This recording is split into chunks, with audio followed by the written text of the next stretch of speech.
ఈ విషయమై కొన్ని వందల కామెంట్లు వచ్చాయి నాకు ఈ 10 రోజులుగా. 5వ రోజు ఇబ్బంది ఉంటే పూజ చేసుకోవచ్చా? గతంలో నేను చాలాసార్లు చెప్పాను, మళ్ళీ చెప్తున్నాను. 5వ రోజు కూడా మీకు ఇబ్బంది ఉంటే పంచగవ్య ప్రాసనం చేసి హాయిగా చక్కగా మీరు పూజ చేసుకోవచ్చు. ఎందుకంటే 5 రోజుల తర్వాత కూడా ఏదైనా ఇబ్బంది ఉంది అంటే అది అనారోగ్య సమస్య కాబట్టి చేసుకోవచ్చు.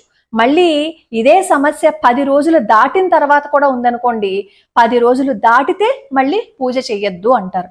అసలు ముఖ్యంగా ఇన్ని రోజులు ఇబ్బంది ఉంది అంటే ఒకసారి మనం తీసుకునే ఆహారపు జాగ్రత్తలు, వ్యాయామము, అలాగే వైద్యుడి సలహా తీసుకుంటే కాస్త ఇవన్నీ మనకి బాగుంటాయన్నమాట. పూజ కంటే కూడా ఆరోగ్యం గురించి ముందు ఆలోచించండి. ఆరోగ్యం బాగుంటేనే కదా మిగతావన్నీ మనం చేయగలుగుతాం. ఇప్పుడు పూర్తి అనుమానం పోయినట్టుంది. 5వ రోజు ఇబ్బంది ఉన్నా పంచగవ్య ప్రాసన చేసి మీరు పూజ చేసుకోవచ్చు. ఎటువంటి అనుమానము పెట్టుకోవద్దు. కానీ 4వ రోజు స్నానం చేసిన తర్వాత మేము పూజ చేసుకుంటామని, 3వ రోజు మాకేమి ఇబ్బంది లేదు అప్పుడు మేము పూజ చేసుకుంటామని అంటున్నారు. అలా మాత్రం పొరపాటున కూడా చెయ్యొద్దు.